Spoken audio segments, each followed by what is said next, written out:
Let's get into today's talk. We're talking about three fundamental truths of your customers.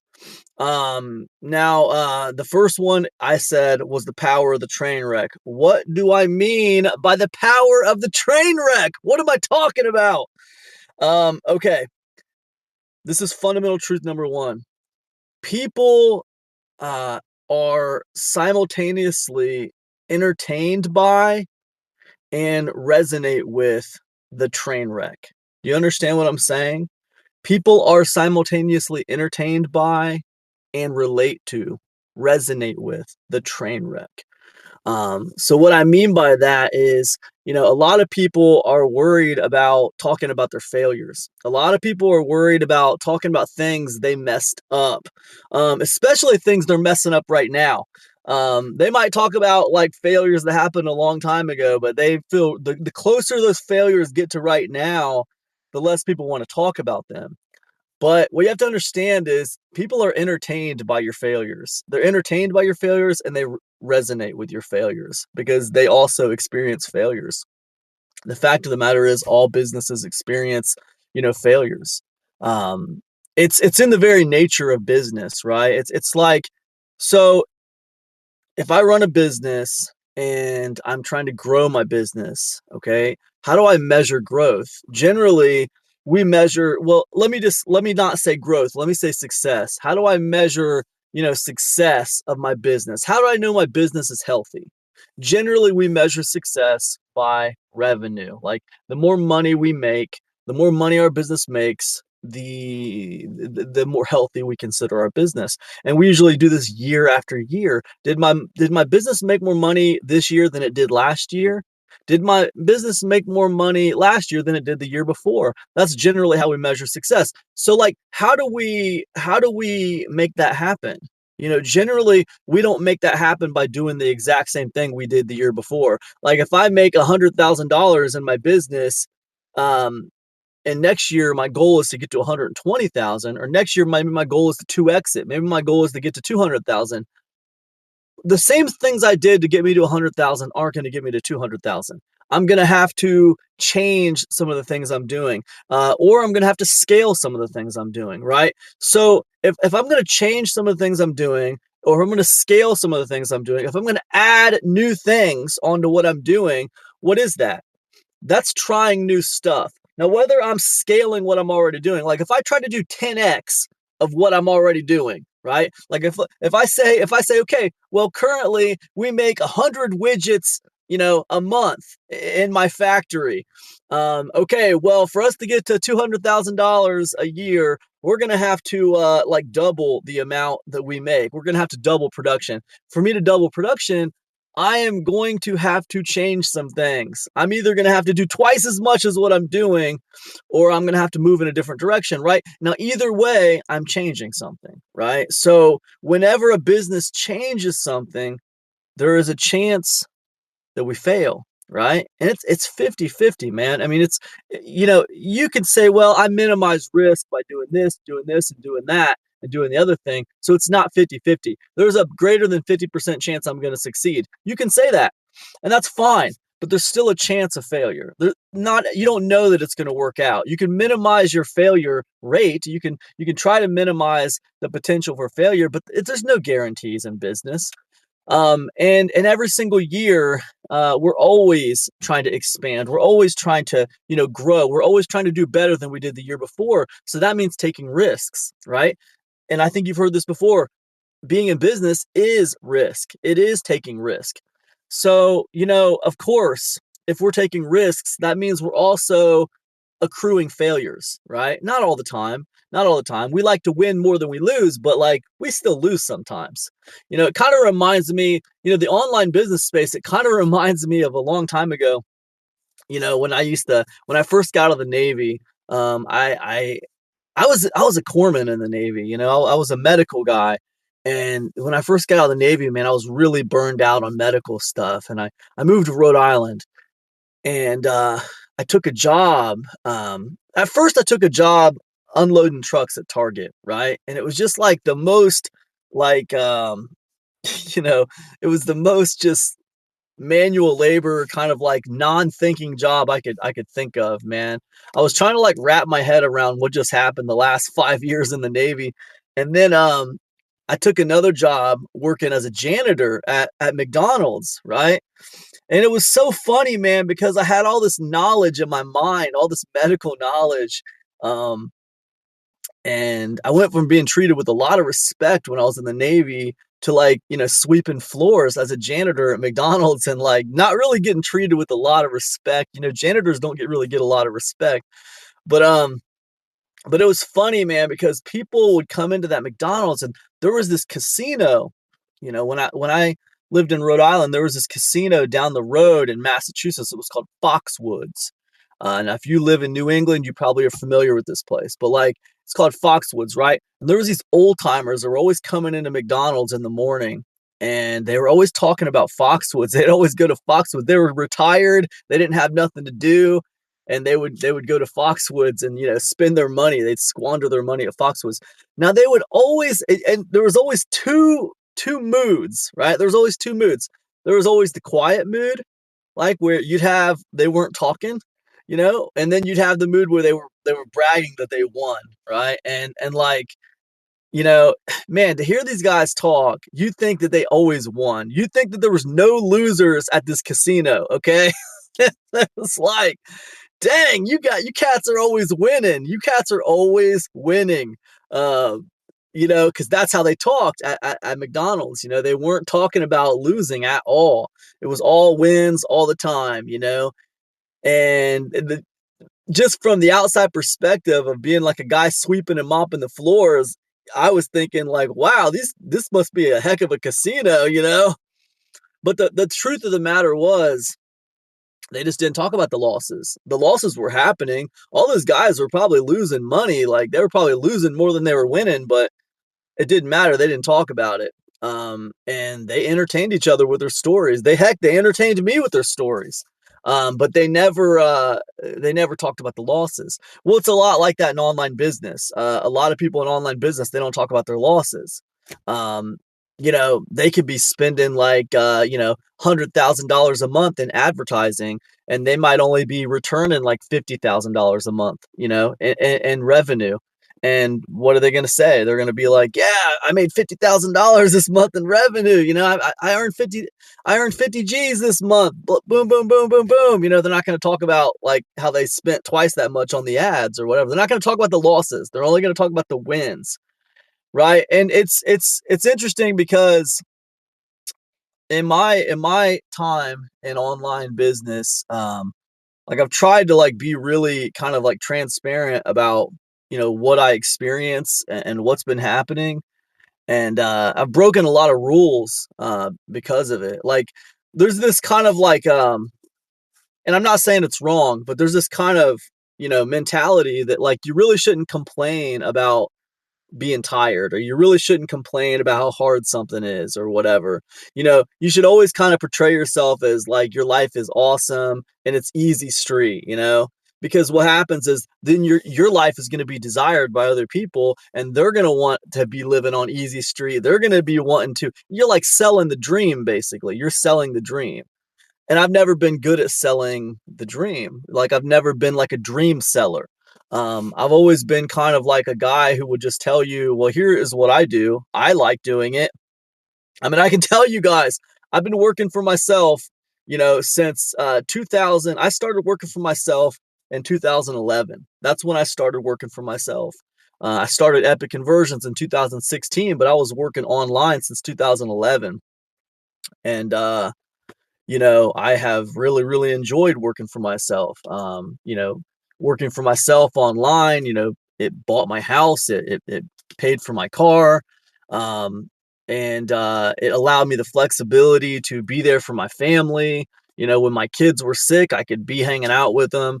I remember, my son, he has asthma, and when he was younger, he wasn't diagnosed with asthma yet, and there was a few rough nights at the hospital, and I was able to be at the hospital with him all night and stuff like that without having to worry about calling my boss or anything like that, because I was the boss. I'm the boss, so like I don't have to call anybody. You know what I mean? So that freedom and everything like that, it's irreplaceable to me. So yeah, I really love working for myself. But it's never been like just like easy street, sitting on the beach without having anything to do. Um, it's always been challenging. And also I come from a blue collar background, you know. So everything in business that I have learned, I've had to learn. I haven't just I didn't have any like mentors that took me under their wing at a very young age. Like I've tried to do for my kids, you know. I didn't have anybody like that. So everything I learned, I had to learn from books. I had to find my own kind of mentors and ask them questions and pick their brains and stuff like that. So it's been a hard road. It's been a lot. It's been a lot to learn and acquire and to do. And with business, it's every day is an adventure. It's always something. So it's never like oh yeah, man, I'm the expert now. I'm the master of everything. I don't have to worry about learning anything new. I've got it all locked down. It's never like that. Like things are always kind of changing. So you're always kind of trying to change with the times. But again, you know, in my time, and I say all that just to say that in my time, I have never steered away from telling people, yeah, man, I messed that up, dude. I messed that up. Like, for example, I'll give you something I messed up just recently. Right now, as of today, I just started this 10-year anniversary sale for Epic Conversions. And I only have one product on the market right now, and that's Epic Conversions Monthly. That is literally the only product I have on the market. Now, in the past, when I was running if I was running a sale like this, like a 10-year anniversary, this is big. This is big time. A decade. Most online businesses don't make it past the first year, let alone a decade. So this is a big deal. And most online businesses, like in the past, what I would have done is I would have had a pretty good infrastructure in place, a lot of products in place, and I could bundle things up and run like a big sale, right? That's what I could do. But I couldn't do that this time because I only have one product on the market. And I was like, wow, this is awkward. This is a huge occasion. I really want to run a sale, but I only got one product on the market, And so I just incorporated that into my email for the sale. And I just said, well, look, I only have one product on the market, so I'm just gonna put it on sale for the next 4 days, 4 or 5 days. I think Sunday. This is Wednesday right now. So yeah, this sale will run until the end of Wednesday. It'll run until the end of Sunday. But that's the only product I have on the market, right? That's a mistake, man. And I was admitting that to when I said I'm going to go infrastructure zero at the beginning of this year. I did not think about like, oh man, you know what? Epic Conversion's birthday, 10-year birthday is like in 3 months. Should I really go infrastructure zero? What am I going to do for Epic Conversion's birthday? No, man. When I said I was going to go infrastructure zero, I was not thinking about Epic Conversion's birthday. I wasn't thinking about it. I was shooting from the hip. I was like, man, I need a reset on everything. I'm taking all these products off the market. I'm resetting the whole damn thing. And like you could say maybe I made a mistake, man. Maybe I didn't realize, the implications of my actions, but I do that sometimes. Sometimes I'll shoot from the hip and I'll just go for it. And it doesn't always work out in my favor, but it's fine. Sometimes these things turn around, and it works out the way you want it to, even though it didn't go the way you thought it was going to go, So it's hard to know exactly how things turn out all the time, and it's hard to plan for everything. But the point is, I incorporated that story into my anniversary sale. And again, it's like one of those deals where, I already know that people are entertained by the train wreck. So if I talk about messing up, I know that's going to entertain people. And I also know they're going to resonate with what I'm saying. They're going to relate to it because they've all messed stuff up. Now, some people will tell you, yeah, Cam, but you know what? I'm going to undermine my authority when I do that. People are going to be like, dude, why do I listen to you? I mean, you mess things up all the time. I'm not going to listen to you, bro. I probably know more than you do. Forget that. I need to find me a real expert. You know, they'll say that's how people are going to look at me if I tell them about my mistakes. Cam, I don't want to do that. If I tell them about my mistakes, they're going to think I'm not an expert, and they're going to go look for a real expert. And I would tell you, yeah, maybe some of them will. Maybe some of them will, but not all of them. Because in my experience, you know, I've still been making money all this time. Like I've been running business this way for 10 years, and I haven't chased everybody off from telling them about my mistakes. I'm sure maybe some of them have went off and looked for, like, more perfect experts or whatever, but I have plenty of customers who stick around. Um, I think that, like, to believe that there is a perfect person out there who has all the answers for you is a little bit of a fantasy. And I believe that, to find someone out there who's been doing something longer than you, who's been trying things, who's had some success but not 100% success, that is a realistic kind of thing. You know what I mean? So to learn from someone who's had some success, but they're not perfect by any means, like, that's not selling a fantasy, right? That's selling a reality. And I think that a lot of people feel like, well, that's reality. I could achieve that. I could achieve that. That guy's doing it. He's working for himself. He's not perfect. And if he can do it, I can do it. He doesn't seem like that smart. He just seems like a normal guy. If he can do it, I can do it. Right. And I think that resonates with people. So yes, people are entertained by and also resonate with the train wreck. So do not be afraid to talk about your train wrecks. Okay. I've had some train wrecks over the last 10 years. I could tell you about them. But I'll tell you another story about train wrecks. In fact, this whole idea, what we're talking about train wrecks, I put together a product. This was last year. It was called Rock Bottom. Okay. And what I did was I can't remember how many I took, but I started listing my failures over the years, over the last 10 years or so, all of my failures that I could think of. And I wrote them all down, and then I wrote down, like, what I learned from those failures and what those failures made me do as far as, like, pivoting, or how I overcame those failures. Because all those failures have to be overcome. You know what I mean? Like, if you're going to stay in business, when you fail at something or when you mess something up, you have to figure out how to work around it, how to overcome it. Right. So that's what I did. So anyways, I put all that stuff together in this product called Rock Bottom, and it was an audio training. And that made a few $1,000s when I sold it. And it was just, hey, let me tell you about all the problems I've made over the last 10 years, and what I did to fix these problems, to make even more money than what I was making before. And people are interested in that. Why? Because people are entertained by and simultaneously relate to the train wreck. Okay.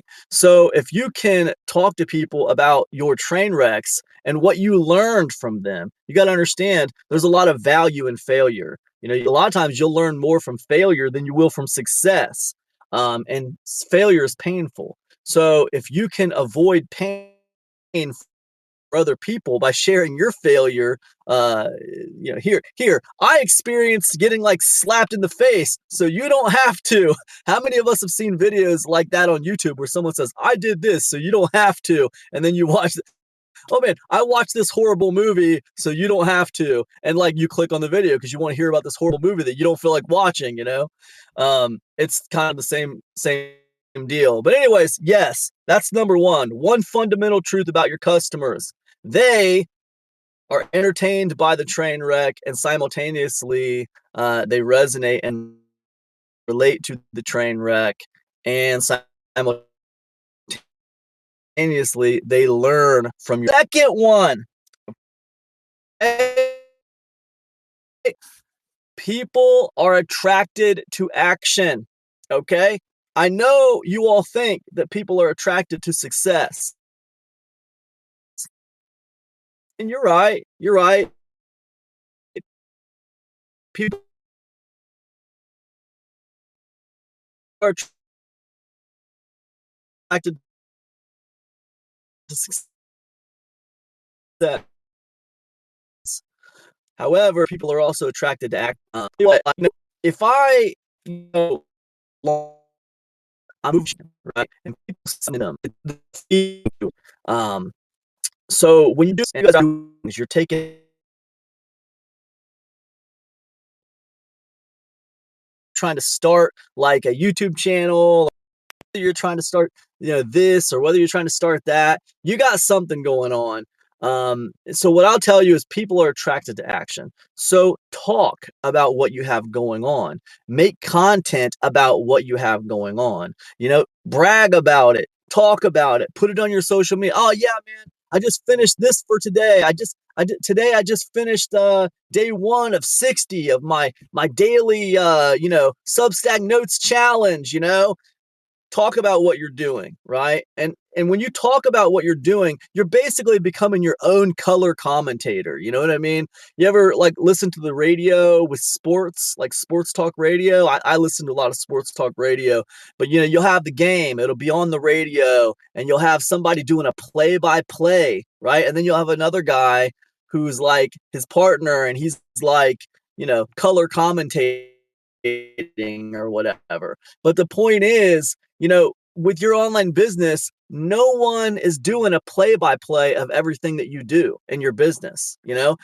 I did yesterday, I made a video for you guys. I was just talking about the things I had done yesterday, right? And it was like someone emailed me and said, dude, that's what you call an off day? Are you kidding me, bro? That was a lot, right? And it's like, the thing is, like, I wrote an email to my list yesterday and gave them a link to that video.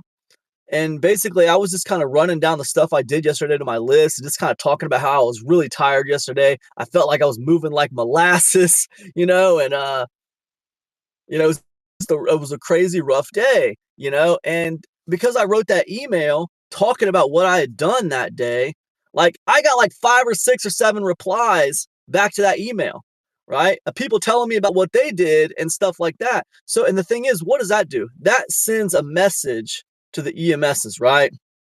Or the email service providers, ESPs. That sends a message to the ESPs. It kind of sends a message that your emails have value. They're not just spam. People don't just want to ignore you. They're actually reading your emails. They're actually responding to your emails. So it sends a message. Right? So that's valuable to you. But beyond that, it also kind of like, there's like this intangible thing going on. There's this whole thing where people are just attracted to action, right? And all I did was talk about what I was doing. That's all I did. I did an interview yesterday with somebody who has a school group, and I did an interview for him. And it was like one of those things where I was already doing that stuff. I was just talking about what I was doing. But what was I doing? I was being my own color commentator. I was giving my own play-by-play out there in social media for what I was doing in my business, right? And what happens is when you do that, you're kind of becoming your own color commentator, and you are filling the world in on the stuff that you're doing. But what are you doing? You're shaping the narrative. The narrative is, hey, this dude is moving and shaking. This dude is moving and shaking. So you're always kind of like putting the narrative out there that you're moving and shaking, right? Because the truth is, most of you guys are moving and shaking. Most of you guys are trying to do product launches. You are trying to make things happen. But a lot of people don't talk about the stuff they're trying to make happen. They don't talk about it, right? And because they don't talk about it, that's not what people are thinking about. It's very easy to fall out of top of mind awareness with the people in your niche on the internet. Just because there's so much happening on the internet. There's so much people dumping content on the market right now, on the internet, in all markets. It's so easy to create content right now. Anybody can go over to AI and just have it like create a bunch of content for them, right? But this kind of content that I'm talking about is a little bit different, right? This is content where you talk about what you're doing. You're given the play-by-play. You're talking about what you're doing as you're doing it, and then what happens is that's action. That's action. You're taking action. You're narrating some of the action that you're taking, and that pulls people around you because, like I told you, people are attracted to action. It's a fundamental truth of your customers. They are attracted to action, things that are happening, things that are moving and shaking. Do you want to go to the grocery store that just has its normal stuff every single week? Or do you want to go to the grocery store that's running a big sale this week, right? You want to go to the grocery store that's running a big sale this week. Why? Because you're attracted to action. Things are happening. Things are moving and shaking. That's why all the grocery stores are always like running sales, and they always got new things happening every week in their flyers. They know that people are attracted to the circus, okay? They know if the circus is coming to town, everybody wants to go. They know that, right? And most businesses know that. So what I'm telling you is people are attracted to action, right? So what you have to do is you have to make sure you're putting the narrative out there that there's action happening around you. And what that's going to do is that's going to pull more people around you. It's going to get you more customers. So the third fundamental truth about your customers, what is it? All right. Remind you. Before I tell you the third fundamental truth, I want to remind you to get over to epicconversions.com. All right, sign up for my email list. I'm running a big, fat, and sassy sale right now for Epic Conversions Monthly. It is 70% off. It will probably never be 70% off again. It will be again when it hits 20 years old. When Epic Conversions hits 20 years old, then I'll run another 70% off sale, but not until then. Until then, this will the last time I do a 70% off sale for Epic Conversions Monthly. Yeah, so get over to epicconversions.com, email list, sign up for my email list, and you'll see the emails that I'm sending out for that sale. Okay. The other thing I would tell you is if you enjoy these live streams that I do them several times a week usually. And if you enjoy them, be sure to sign up for my Substack, man. Sign up for my Substack. I'm at camfromepicconversions.substack.com, right? camfromepicconversions.substack.com. Cam with a K. camfromepicconversions.substack.com. All right, that's where I'm at on Substack. So subscribe to my Substack and you'll get notified when I do these live streams. Or you can follow me. If you don't want to subscribe on Substack, you can follow me. It's cool. So what's the third fundamental truth about your customers? People are curious. Now listen to me now. People are curious about what they don't know. Okay? People are curious about what they don't know. What does that mean? That means that since the beginning of human beings, we have a cognitive bias to want to gather information. We are just always interested in the things we don't know. That doesn't necessarily mean we want to learn. All right. That doesn't necessarily mean we want to learn all the stuff. Learning is painful. It's hard to learn new things. But we want to know. We want to know about stuff, right? That's why people love factoids, People want to know oh, hey, did you know these are the 10 most dangerous cities in America? Oh, really? What are they? What are the 10 most dangerous cities in America? Oh, did you know that this is the highest mountain in the world? What is it? What is it? What's the highest mountain in the world? A lot of times once you hear the highest mountain in the world, you won't even remember it. You might remember it, but you might not, but you want to know. In the moment, you want to know, well, that's interesting. What is the highest mountain in the world? Oh, did you know this is the biggest house, in the entire state? Really? Really? This is the biggest house in the whole state? Well, let me take a look at it. What's it look like? Did you know that this is the most haunted amusement park in the entire country? The most haunted amusement park in the entire country. Really? Where is it? What is this amusement park? What's it called? We want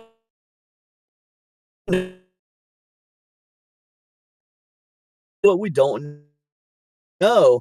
We have a cognitive bias to the information, right? This is something that we've had for a very, very long time, probably since the beginning of humans. A scientific bias to know more. We always want to know more and wanting to learn a bunch of stuff. They are suspects that same cognitive bias, okay? They also want to know what they don't know. They also are curious about what's out there, and you're trying to sell things. You need to make sure that you're moving in a way that creates curiosity, that creates captivation for your product. It's not enough to put a product out there that solves a problem and then just say like, "Hey, not enough, man." I mean, we live in a world, okay? So, like this idea of just like, "Hey, my product solves this problem," or whatever, that's not enough, man. You have to create some captivation for your product.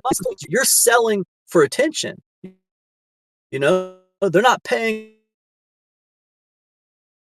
money.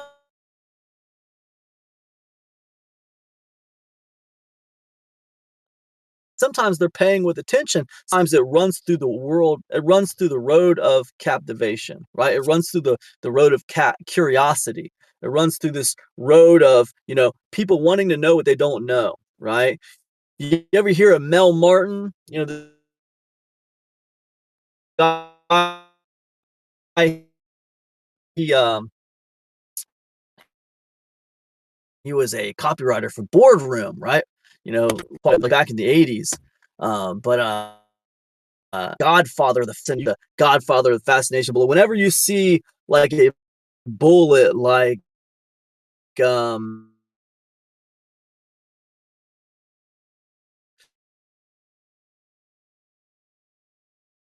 the just make a minor tweak to something you're already probably doing. Page 32, right? And like when you see a bullet like that, it's like designed to create curiosity and captivation, and it makes you want to buy the product because you want to figure out what's on page 32. You just need to know that one thing, right?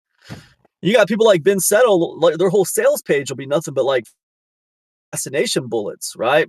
But Mel Martin, he was like the godfather of the fascination bullet. Anyways, the point is, why? Why do they work?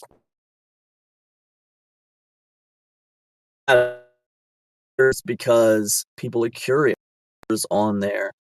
They put page numbers on there, or like if it's like a video course, it won't be a page number. It'll be like like the exact timestamp for when you reveal that one thing, right? You'll have the timestamp. Oh, I'm gonna tell you exactly blah blah blah blah blah blah blah how I discovered blah blah blah blah blah blah blah. 5 minutes and 32 seconds in, right? It'll be the same kind of thing. You'll be like saying this is exactly where you're gonna find that information. Why? Why would you say page 42 or 32? Why would you say at this timestamp you're going to learn this? Why would you say that on the sales page? Why have to say that at all? Why do you have to say exactly where to find the information right there? Why would that matter? Go in there and you're going to find this along with all this other stuff in there. Why would you be specific about that one thing on every single fascination bullet? The reason why is because, in my view, the reason why is because these fascination bullets are about curiosity. They are about captivation. They are not about learning. All right. Yes, you can get in there. You can go through the whole 2-hour course and you're going to learn all this stuff. But that one bullet point is not about learning. It's about knowing what you don't know. And if you skip to page 45, I'm going to tell you the answer to this, right? You're going to know what you don't know. So people will buy the thing and they'll skip to page 52 to figure out what they don't know. Why?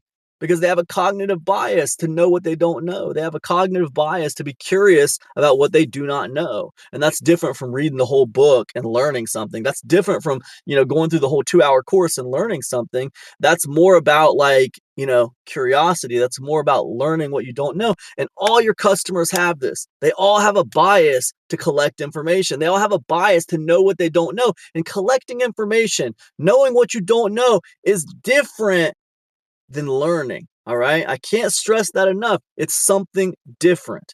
It's not the same thing as just wanting to learn a bunch of stuff. All right. Wanting to know what you don't know sounds kind of like learning, but it's not the same thing, right? It's something different. We don't have a cognitive bias towards learning. Learning is painful. We want to learn. Learning is like, you know what learning is like? Learning is like eating healthy. We want to eat healthy. We want to be in shape, but we don't really like doing it, you know? It's like something we know we need to do, and ultimately we want to do it, but like in the short term, we just want to eat like that pepperoni pizza. You know what I mean? So it's like, you know, wanting to know what you don't know, and like wanting to collect information, that's like you want that like you might want a candy bar, right? That's not the same as learning. Learning is like, oh man, I want to eat 3 balanced meals a day. I want to make sure I get to bed on time. I want to make sure I go for a jog every day. I want to live right, right? It's different, right? That's learning. So there's a difference. So just to recap, 3 fundamental truths about your customers. One, people are entertained by and simultaneously resonate and relate to your train wrecks. That's the first one. People are entertained by and relate to your train wrecks. The second one, people are attracted to action. All right. And the third one, people are curious about what they don't know. All right. That's 3 fundamental truths about your customers. It will help you make more money if you heed my words. And be sure to subscribe to me here on Substack. I'm Cam from Epic Conversions. You can find me over at epicconversions.com. You can subscribe to me on Substack here at Epic Conversion. Or I'm sorry, you can subscribe. Blah. I'm on Substack. Find me on Substack or epicconversions.com. I'll see you guys. Peace now. Be good.